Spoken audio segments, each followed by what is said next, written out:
How did the Student Government Association vote in response to GILEE legislation? And which 2020 presidential candidate made a stop in Atlanta? All that and more on Panther Report News.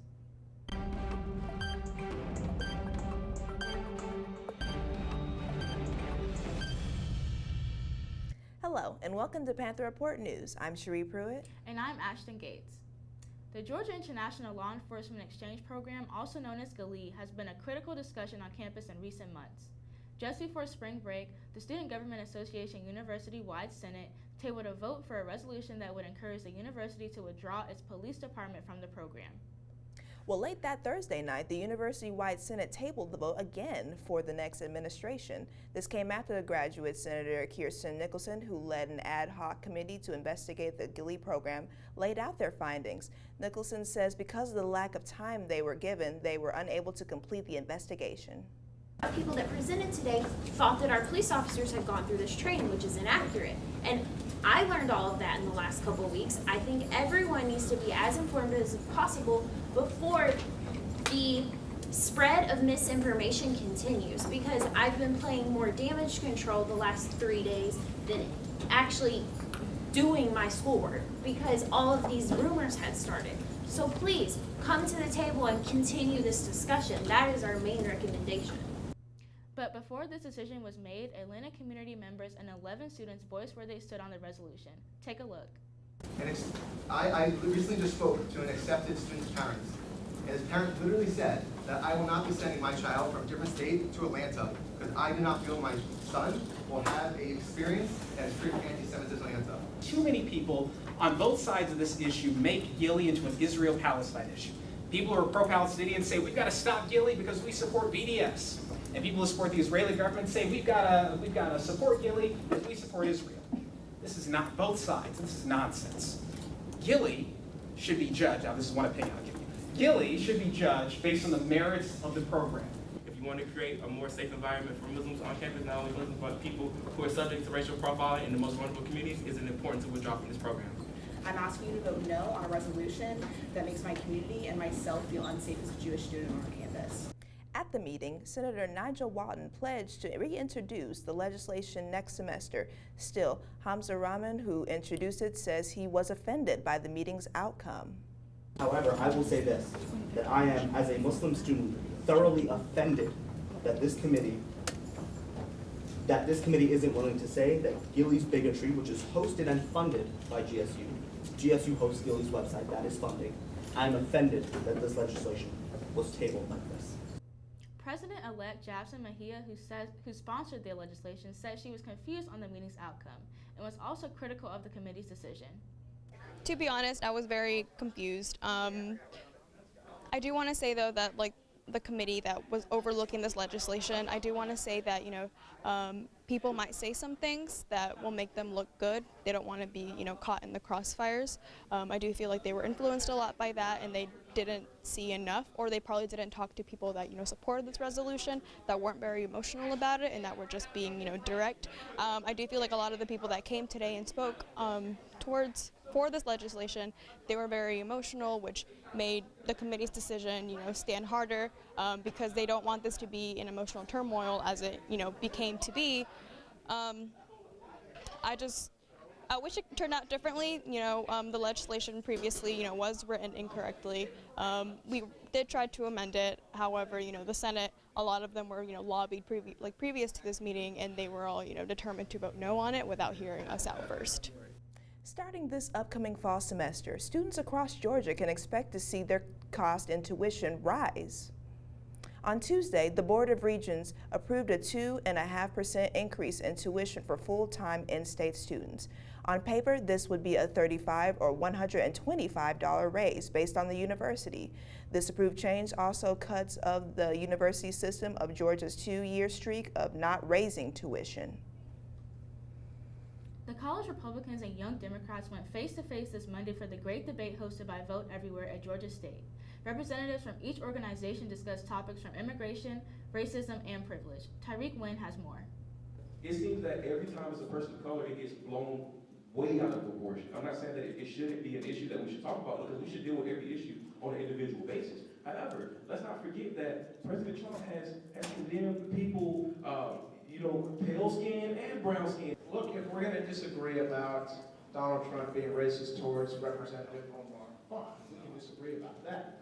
But we will not disagree that Donald Trump is racist towards African Americans. GSU Vote Everywhere hosted a debate between college Republicans and Young Democrats of Georgia State University. President Evan Marlborough says his first assignment was to organize a debate between the two parties. My first act as Young Democrats president was actually reaching out to Kali Herat, the former college Democrats president, saying, hey, let's have a debate. And it came together, and after that debate, we said, hey, this could be a very great campus tradition. And then so when I moved into Vote Everywhere space, the more nonpartisan space, I decided it would be best that the nonpartisan space organize and put it all together. Young Democrat debater Casey Gardner hopes that both parties can come together and agree on more topics. I hold specific beliefs close to my heart, and obviously they hold their own specific beliefs to their heart. I definitely hope in the future, though, that we can come together and find more common ground on those things. College Republican debater Jalen Johnson stated that he did not believe in the term white privilege during the debate. He says that Americans as a whole are privileged. I wholeheartedly believe that us as Americans, us being born here, we are all Americans, and we all are privileged Americans. We live in one of the greatest countries in the world. We have so many opportunities. Even the most impoverished people in this nation has some of the best opportunities compared to other countries in this world. Antoine Monat came out to the debate because he wanted to educate himself on beliefs from Republicans so he can be knowledgeable about both parties. Well, being a young millennial, I feel like it's our duty to get more involved in politics. So coming out just to hear different views from the other side, being a young Democrat, I always interest myself into hearing what the other side got to say, just so that I don't be monotone my entire life. College Republicans and Young Democrats talked about an array of issues, from Donald Trump's border wall down to issues happening right here on campus. Their biggest message is to you all out there is they want you to vote and use your voice. From Court Salon, I'm Tyrik Wynn for Panther Report News. The Georgia State chapter of the NAACP teamed up other organizations for a business expo. Mya Grant has more. Entrepreneurship is the new way for students. No longer waiting for job opportunities to come to them, these students are bringing opportunities to themselves. NAACP Georgia State Chapter collaborated with Alpha Kappa Psi Business Fraternity and Black Student Alliance to host their second annual Business Expo, where students were able to showcase their businesses. Just wanted to provide a showcase for students to come and get their name out there, because it's hard for entrepreneurs, let alone students. So just a chance for people to talk and to network and to just start up. We are a business fraternity, and one of our goals is to develop young minds professionally. So this was the perfect event for us to kind of just market ourselves. I say the Black Student Alliance is about pushing the African diaspora as a whole, or Black people as a whole. So anything that promotes, Black people or helps Black people further themselves is what we're all about. So definitely business and helping other people connect. This event allowed students to share their talents as well as their experiences with balancing student life and business life. It is not easy. School comes first always. You start with school first, and then I do the business later. I'll be up till nights almost till 4 a.m. I get no sleep, but at the end it's all worth it to see the results of my business. Very difficult, but I say time management is everything. Everything. So patience, perseverance, and just dedication. So whether you make makeup and beauty products or t-shirts and logos, make that business yours and push it to success. From Dahlberg Hall, I'm Mya Grant with Panther Report News.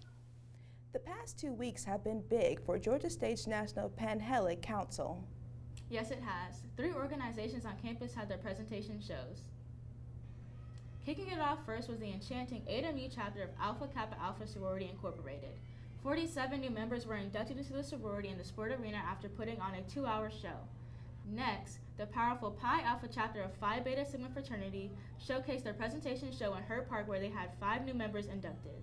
Then the Unbreakable Eta Upsilon chapter of Iota Phi Theta Fraternity ended off the week with their showcase, presenting their 1 new member in Unity Plaza, putting on an energetic one-man show. Well, we want to give a special congratulations to all the new members. As the race for the presidency takes off, candidate Andrew Yang makes a stop in Atlanta on his Humanity First tour. We turn back to Tyrik Wynn, who sat down with the Yang.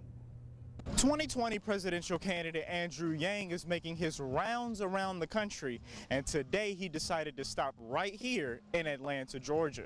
There's an Asian man running for president who wants to give everyone $1,000 a month.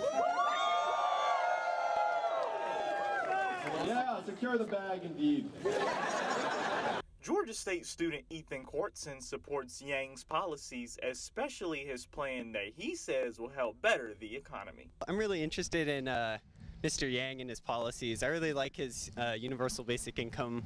I really think it's a step forward that we need to be taking with our economy. David Host says Yang actually does his research, which makes his policy for basic income very convincing. He's just very convincing, and like his idea of like universal basic income is pretty cool.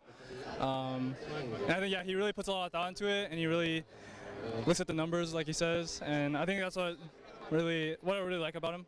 In an exclusive interview with the candidate, Yang told me he's confident for the election, and both Democrats and Republicans will support his idea to put more money in the hands of Americans. Tell me, during your speech today, you mentioned about this $1,000 a month for, Americans. Can you tell me how you're going to get this done if elected? Well, the great thing is, after I become president in 2021, everyone's going to know it's going to be because of the dividend. Okay. And the Democrats and progressives will be very excited to put money into the hands of children and families and make our community stronger. And then the Republicans and conservatives are going to look at it and say, wait a minute, this would be a huge win for rural areas and red states on the interior. And so we're going to get a majority. After I'm in the White House in 2021, the first thing I do is going to be this freedom dividend. And then the American people are going to be like, wow, the government did something right. From Piedmont Park, I'm Tyrik Wynn for Panther Report News. Well, that's our show. Make sure you stay connected to Panther Report News throughout the week, and be sure to follow us on all social media platforms at GSU PRN. Also, subscribe down below, and please let us know what you think in the comments. I'm Cherie Pruitt. And I'm Ashton Gates, and we'll see you next week.